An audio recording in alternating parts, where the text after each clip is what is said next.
It's time to start thinking about drafting for your fantasy football leagues. And so we went through, did our wide receiver rankings, and they look like this. This is our full set of wide receiver rankings between Nathan and I for the 2024 NFL season. Now, we need to preface by saying this. A couple things here will change because as we go through the preseason and training camp and things like that, things are going to shuffle up and down as we see kind of how teams are sorting out in camp and during preseason games. But what we will say also is there's about 10 guys on here that we're abnormally higher on than most of the community because we're calling our shots. And then you've also got guys that we're lower on. And I'm going to say this about both guys we're higher and lower on. You should know that every single year, how ADP falls, how players are drafted, the order in which they're drafted, none of it ends up being correct. In fact, most of the time, players are either grossly overvalued or grossly undervalued relative to where they finish at the end of the year. So you can hard disagree on something, but it doesn't make you any less wrong or right than we are because it's anybody's guess. There's so much parity in fantasy football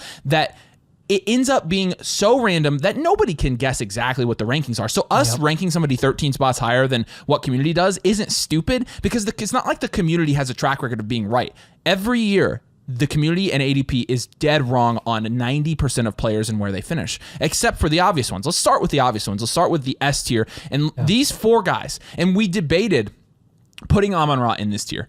But honestly, when we're talking about like wide receiver one upside, like when we're doing these tiers, this is how we think about it when we rank our wide receivers. And these are the top 4 wide receivers on most platforms. Is there a world where we would draft Jamar Chase over CD, Justin Jefferson over CD, Tyreek over CD? And the answer for the guys in this tier is yeah, there is actually. For Jamar, he's probably the slimmest of the 4, but there are worlds where we would take him over CeeDee Lamb. And any of these guys, we would be willing to take one overall this year. With Amon-Ra St. Brown, who isn't the top of the next tier, as you can see, we're not willing to take that risk. We think that Amon-Ra has one of the highest floors of any wide receiver in the NFL this year from a fantasy perspective. He really does because he gets so many receptions. He also had a good amount of touchdowns last year, 1,500 yards. I think that Amon-Ra St. Brown is somebody that you can draft and feel amazing about it. However, when we're talking about the guys we're taking at the top of these drafts, there are 4 guys we're comfortable with, and we think they could be the wide receiver 1. We won't talk about them all individually. CeeDee Lamb obviously was the wide receiver 1 last year. Tyreek Hill has been on track to be the wide receiver 1 2 years in a row, and voted by most of the players in the NFL to be the best receiver in the NFL and one of the top 3 players in the NFL. Justin Jefferson, it doesn't matter who his quarterback is, he's going to be a threat to be the wide receiver 1 in fantasy because he's Justin Jefferson. He's the best wide receiver in the NFL. And he's quarterback proof. We've seen it. Look at Justin Jefferson's production over the last 4 or 5 weeks of the season last year when he was playing with a number of different quarterbacks that are not starting caliber in the NFL, and he was still producing. And then Jamar Chase. I mean, a lot of people are predicting a bounce back year for Jamar Chase, and I think we're kind of, suspecting that if Joe Burrow does stay healthy, if, that Bengals offense can kind of find their rhythm without Brian Callahan, then that Jamar Chase could end up having a really, really good season because he's also highly respected by his peers. But these are our top 4 wide receivers this year, all guys we think could be in contention for wide receiver 1. And then the next really 2 tiers, I think, are kind of similar to how things are being drafted, but we have a couple shakeups in the next couple tiers. Yeah, A tier is going to be pretty straightforward outside of, again, Amon-Ra at the top of the A tier, then you got AJ Brown and Puka Nacua. Now, some people are going to be like, how could you have AJ Brown and Puka Nacua in the same tier as Amon-Ra? Honestly, if you wanted to have a tier break between Amon-Ra and then AJ Brown and Puka, I wouldn't necessarily have an issue with it. Like you could have Amon-Ra in his own tier. Just doesn't make sense for our graphics, so that's why we can't do it. Right, but also on the flip side, would I be shocked if we got to the end of 2024 and AJ Brown was the AJ Brown of the first half of 2023 and ended up being a top 3 wide receiver? No, I would not be shocked. Would I be shocked if Puka Nacua was a top 4 wide receiver again? No, because he just did it as a rookie. So with this, I think this is kind of just how the tier fell there. And honestly, I think it makes sense, at least in my eyes. Amon-Ra, probably of the wide receivers in these top 7, probably the safest what you're going to get from him. And I think just another because guy, of the type of receiver that he is. I agree with you, and I think another guy that you can say that about is Puka Nacua. Yeah. I think with Puka Nacua, I think people think he's risky because of Cooper Kupp, and we have Cooper Kupp ranked pretty high here. You see Cooper Kupp down there at 17 on our list. That means we have Puka Nacua at 7, Cooper Kupp at 17, and yeah, Matt Stafford can do that, and the Rams offense can do that for 2 receivers in that offense. Yep. I'm confident in it. We know this because Puka Nacua was a wide receiver 1, Cooper Kupp was a wide receiver 2 last year when they were on the field together. So we already seen a bigger sample size of it. It just depends on really what I'm banking on is the Rams had a ton of rushing touchdowns last year. I think that this year you see a little bit more of those touchdowns move towards the air, and then Puka Nacua and Cooper Kupp as a result get a couple more touchdowns would be each. ideal. And then you're going to see both of them able to produce at this level pretty easily. So, and it's not like, I mean, we haven't seen multiple wide receiver ones on a team before. We've seen it even in the last 2 years, but well, we've run some numbers on those too, and it's very interesting. I think it was 2022, the year of 2022 alone, I think there were 6 different teams that had multiple top 20 producing wide receivers, I think it was. Yeah. That was a crazy year. It was awesome. Yeah. So we're optimistic and hopeful that that's going to happen again this season, where ideally there's not going to be 10 additional starting quarterback injuries like there was in 2023, which really did, honestly, that was a big reason for why some of these production metrics at the wide receiver position were so crazy in 23 and all over the place. So Drake London is a guy we're a little bit higher on than consensus. B tier is interesting. B tier is kind of wild. And Wilson and Adams. Adams is also a little bit higher than where we have him ranked. Where Underdog has him ranked. Consensus has him ranked. Thank you. And in Marvin Harrison Jr., we have a slight bit lower than where he's going in Underdog drafts, but all of these guys being in the same tier, and what the tiers mean is that if you in your personal rankings want to put Marv at the beginning of this tier and Drake London at the end, or flip any of these guys any way you want to, it's totally cool. But with Drake London, this is a shot called. This is one of our first shots called because we believe in Drake London this year and we think he can produce probably. Yeah, I for one am totally optimistic that Drake London is going to be able to be productive with Kirk Cousins, who helped 3 top receiving options produce at the same time when they're on the field together in Minnesota. I think that's going to happen with London. I think there's a good chance that Kyle Pitts is going to be productive as well this year. Garrett Wilson, I mean, you could say that Garrett Wilson in this tier is the best value by far, and we do have Garrett Wilson ranked a couple spots down, which is noteworthy in these rankings for sure. You would say him and Adams, they are the guys that have the proven target opportunity, the proven target share, where they're getting 150 plus targets a year, and you're pretty confident that that's going to happen. Garrett Wilson, the consistent production has not followed because the quarterback situation has been awful. Honestly, Rodgers is low-key kind of a wild card this year. So we don't really know what that offense is going to look like as a whole collectively and how all those pieces are going to come together. You would assume that Garrett Wilson is going to be the top option there and get a ton of targets, but again, it's definitely a shot call with Drake London.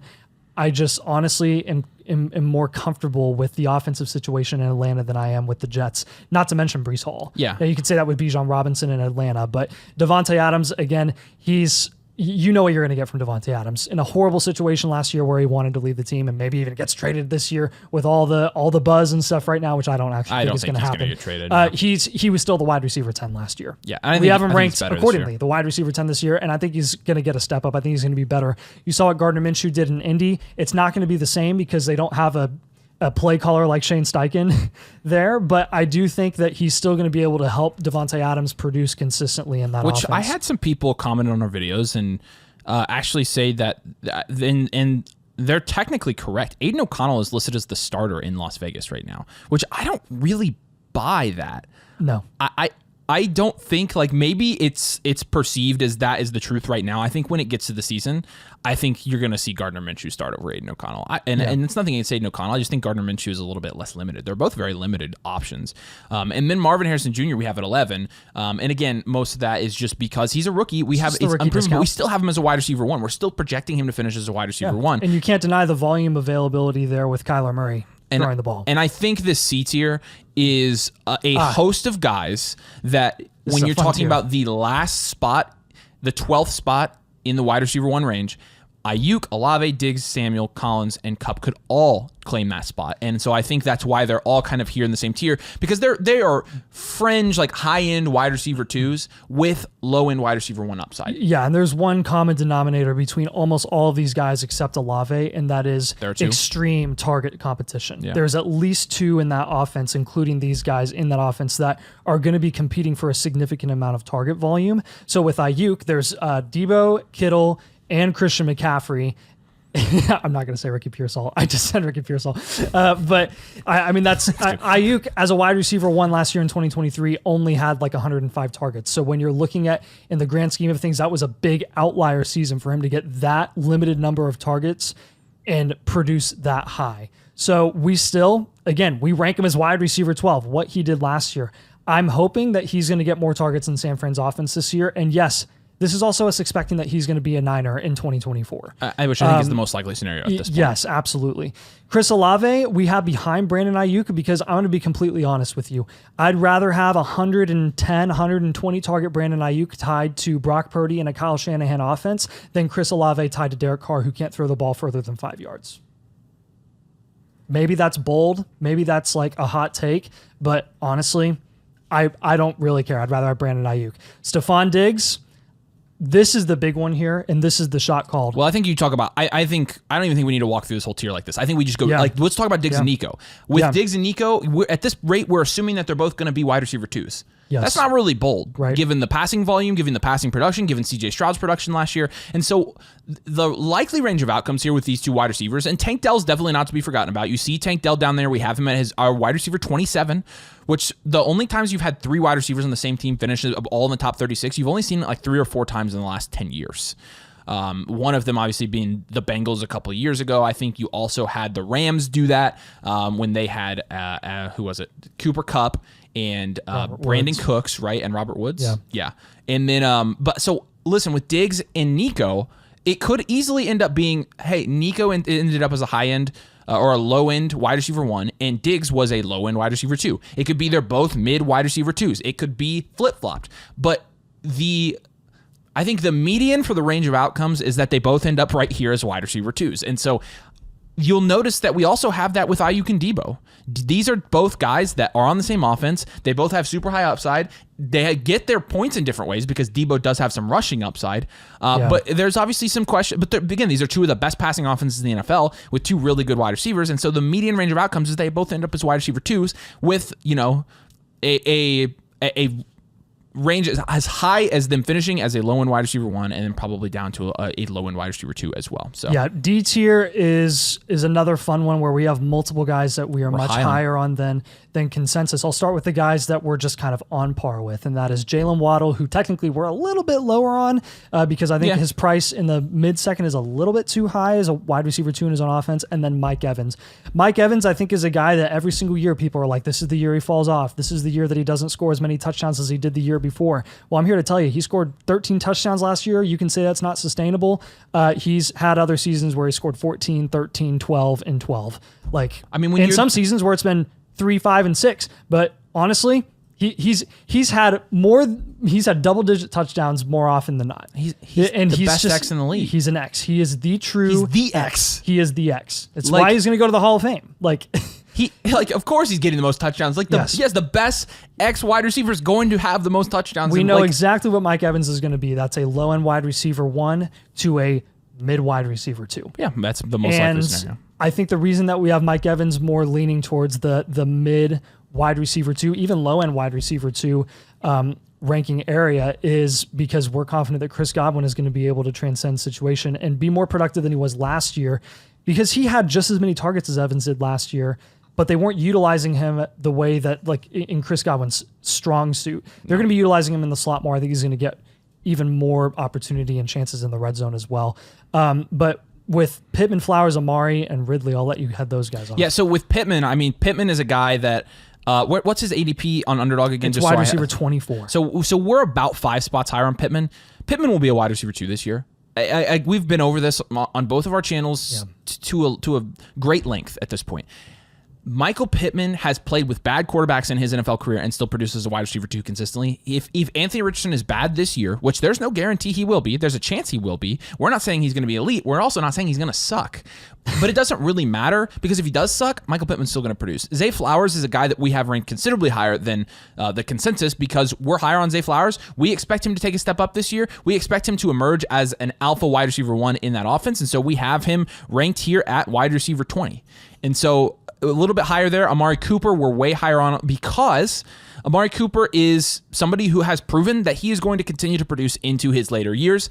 This year, I don't think will be any exception. I think maybe after this year, you start thinking about, okay, what's his production going to look like? But even last year, he was the wide receiver 20. We pretty much have him in the exact same spot this year, wide receiver 22. Yeah, and that was with some injuries last year. Wide receiver 20 overall. And then Calvin Ridley, the last guy here that we are much, much higher on Calvin Ridley than the consensus. We think that it's amazing that Calvin Ridley really is going to an offense where a Brian Callahan offense where we've seen wide receivers featured there and produce at a very high fantasy level over and over and over. He now goes to Tennessee. People are thinking across the board, hey, Tennessee is going to be one of the worst offenses in the league. And I think that assumption is a little bit premature. I think when you have a young quarterback with as good an arm as Will Levis has, regardless of the question marks he has, I know he has a ton of them. I'm not a Will Levis fan, but he's definitely somebody that you don't know how he's going to come out and produce this year. And you have Brian Callahan, an offensive-minded head coach, going to a team that under Mike Vrabel wasn't very offensive-minded, right? Going back to when they had Arthur Smith, even their philosophy then was really not super pass-heavy with Ryan Tannehill. So the past 10 years, or really, I mean, the past 7 years, what you've seen out of the Tennessee Titans is a run-heavy, defense-first team. That team identity is going to flip this year. They hired an offensive head coach. I don't think you can automatically assume that their offense is going to be as bad as people say. And so with Calvin Ridley, he's 29 years old, but do remember this is only going to be his 6th year in the league, and he is the wide receiver 1 there. How do I know this? Because they paid him that money.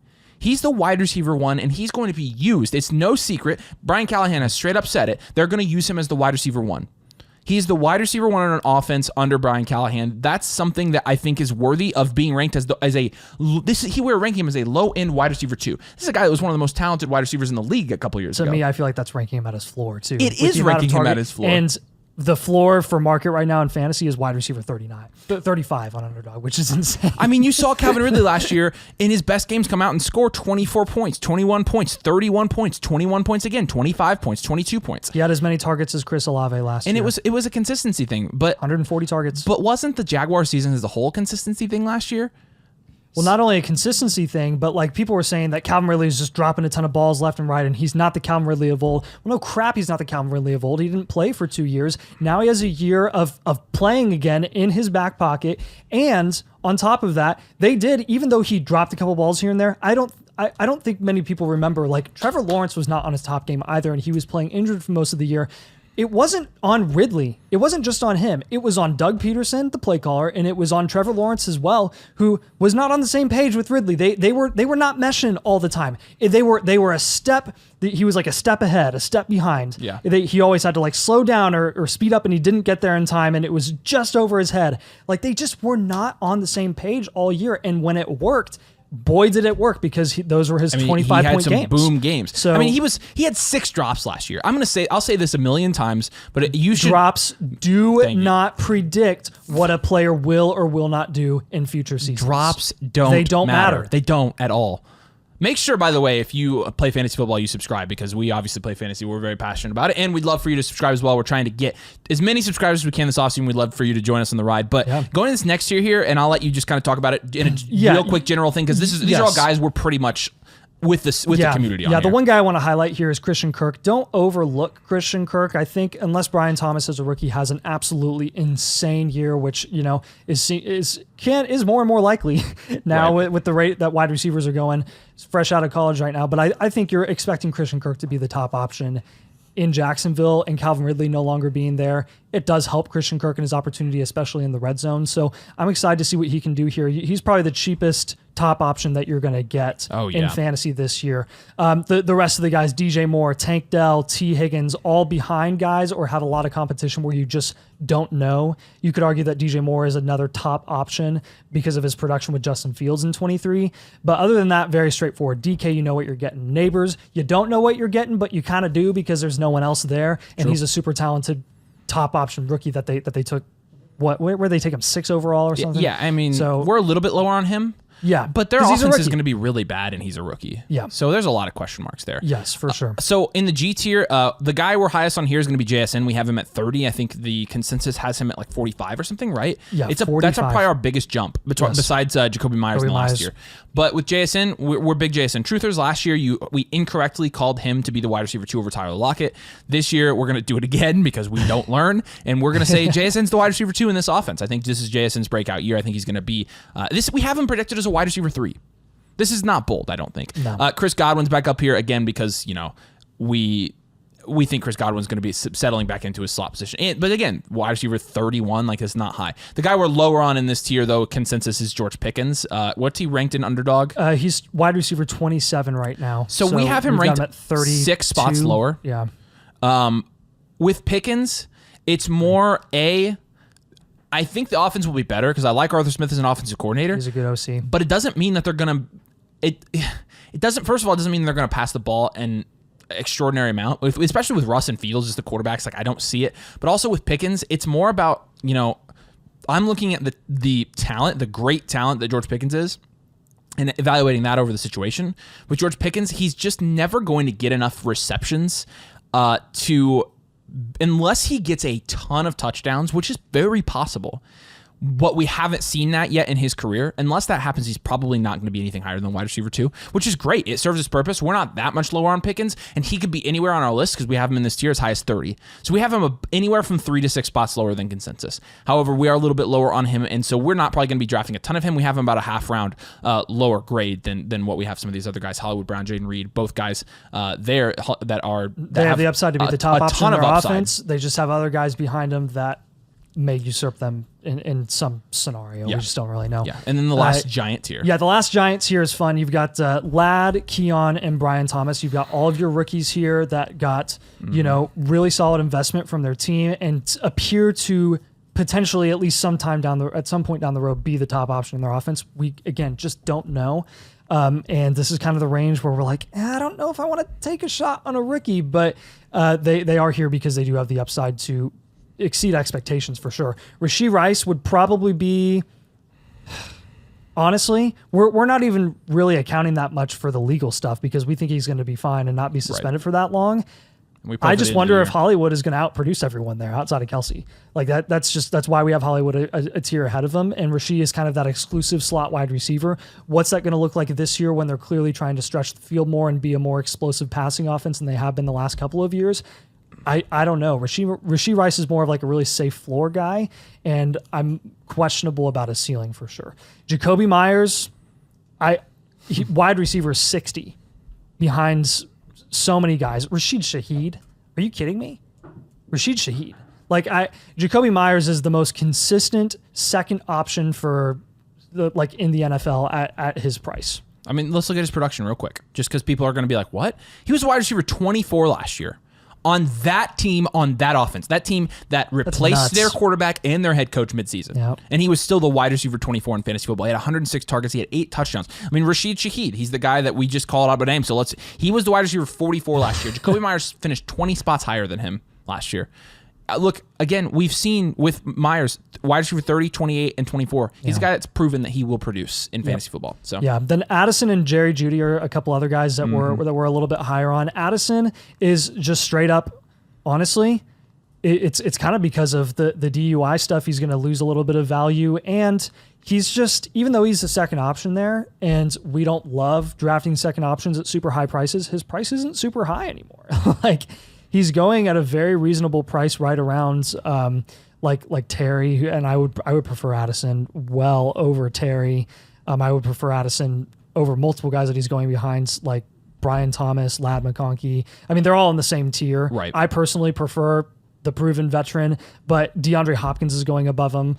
Terry McLaurin is a guy that we're lower on, and it's just because you know what you're getting from Terry.